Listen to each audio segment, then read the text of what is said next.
Patrick Baudry, bonjour, merci de nous recevoir. Vous êtes un personnage illustre, une des étoiles françaises, on peut dire, de l'aérospatiale. Je suis heureux que l'aérospatiale française ait des étoiles, et c'est vrai qu'elle en a beaucoup, qu'elle en mérite beaucoup. Quand on est à Toulouse, ici, on pense à tous ces grands anciens, tous ceux qui ont fait l'aéronautique et l'espace français, et au sein de l'Agence spatiale européenne, comme vous le savez aujourd'hui, surtout en cette période où Rosetta a fait rêver tant de gens dans le monde, et tant de Français, bien sûr. Donc je suis très heureux d'être ici à Toulouse. Ce serait à Montauban d'organiser un festival de l'air et de l'espace. Ça serait bien, oui. En fait, vous voyez quand même qu'à Toulouse, on se remue, on prend des ailes justement pour développer, grâce justement à Rosetta, l'actualité présente. Et alors vous, monsieur Patrick Baudry, vous avez été donc dans l'espace, c'était hier, en 1985, donc il y aura 30 ans l'an prochain, donc il y a fort longtemps. Et aujourd'hui, en 2014, je suis vraiment désolé qu'on soit toujours incapable, en France et en Europe, d'envoyer quelqu'un dans l'espace. On s'est obligé encore de faire de l'autostop chez les Américains, les Russes et j'espère bientôt les Chinois. Je ne comprends pas que l'Europe soit à ce point d'indigence spatiale. Alors, beaucoup de gens pensent que c'est une question budgétaire, c'est absolument pas le problème, parce qu'on dépense beaucoup d'argent dans le programme de station internationale, par exemple. Ce programme, pour moi, il est une ineptie, ça ne sert strictement à rien. Aller en orbite basse autour de la Terre, Gagarin l'a fait en 1961, tous mes collègues américains et russes l'ont fait, quelques Français ont été envoyés là-haut aussi, sur cette orbite. Et il y a bien longtemps que les astronautes professionnels auraient dû être utilisés pour aller plus loin, c'est-à-dire occuper la Lune et aller sur Mars. Donc je suis vraiment désolé qu'on soit encore en train de tourner autour de la Terre. Il faudrait laisser ça aux touristes, à tous ceux qui vivraient une expérience absolument extraordinaire. Mais pour les professionnels, il faut vraiment les utiliser pour aller beaucoup plus loin. Justement, vous parlez du tourisme. Que pensez-vous de cette idée du tourisme spatial? Il y a eu un petit accroc là, avec cette fameuse navette qui a explosé de chez Virgin. Mais pensez-vous que le tourisme donc, spatial a un avenir? Oui, bien sûr, le tourisme spatial a un avenir. Effectivement, c'était un petit accroc. Vous savez, dans l'histoire de l'aéronautique, on a eu beaucoup d'accrocs bien plus importants que ça, et dans l'histoire de l'espace aussi. Donc c'est juste un épisode malheureux. Le tourisme spatial, c'est vraiment une activité qui se développera sur l'orbite basse autour de la Terre, à proximité de la Terre.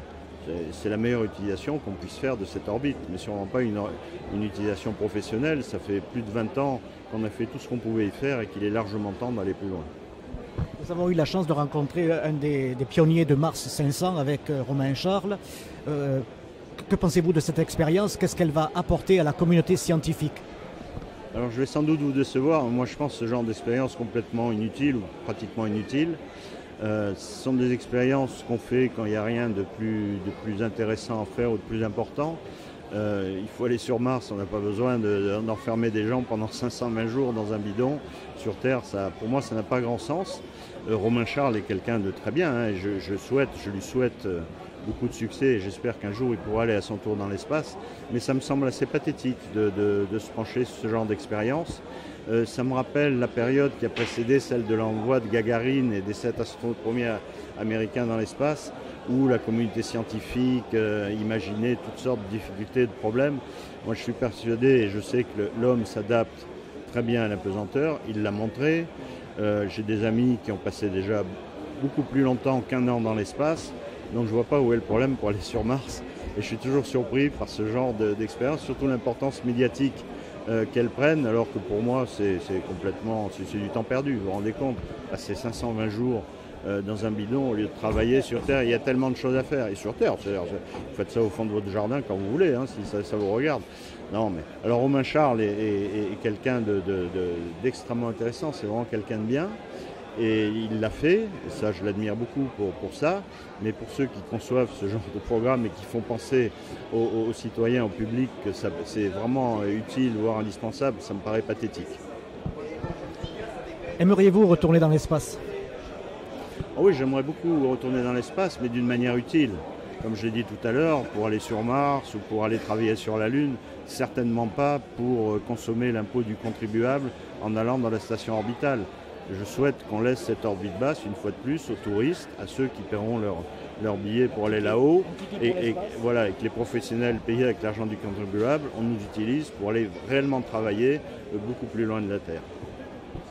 Nous avons assisté au film qui s'appelle Interstellar, donc la conquête spatiale, enfin pas seulement la conquête bien sûr, mais la colonisation pour un autre monde, puisque notre Terre est hélas condamnée.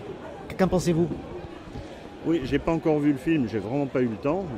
La première occasion, j'irai le voir, bien sûr. Mais si c'est le thème qui est abordé, moi j'ai toujours pensé que de toute façon la Terre disparaîtrait et l'humanité disparaîtra de toute façon avant que son étoile, le Soleil, disparaisse. Et le Soleil disparaîtra dans plusieurs milliards d'années. Donc il n'y a rien de nouveau là-dedans. Où l'espèce humaine sera capable d'ici là d'aller vivre ailleurs, sur une autre planète orbitant autour d'une autre étoile. Ce qui aujourd'hui semble impossible, hein, mais rien n'est impossible dans le futur. Hein. On peut toujours rêver et il ne faut surtout pas être fermé à tout ce qui peut arriver dans quelques millions ou milliards d'années. Mais bon, c'est la condition sine qua non de la survie de l'espèce humaine que d'être capable un jour d'aller vivre ailleurs. On en est très loin, mais on est aussi très loin de la mort de notre étoile de Soleil. Je crois me souvenir que vous avez donc été sélectionné en même temps que Jean-Loup Chrétien. Oui, absolument. On a été sélectionné avec Jean-Loup en 79-80. Et on est parti s'entraîner chez les Soviétiques à la Cité des Étoiles pour préparer le premier vol franco-soviétique. Et ensuite, je suis parti aux États-Unis pour préparer le premier vol franco-américain. Alors, comment on dit en russe que la vie continue? Oh, on dit Tchesliva. De toute façon, en russe, quand on souhaite du bonheur à quelqu'un, on dit Tchesliva. Merci beaucoup, Patrick Baudry. Большое спасибо.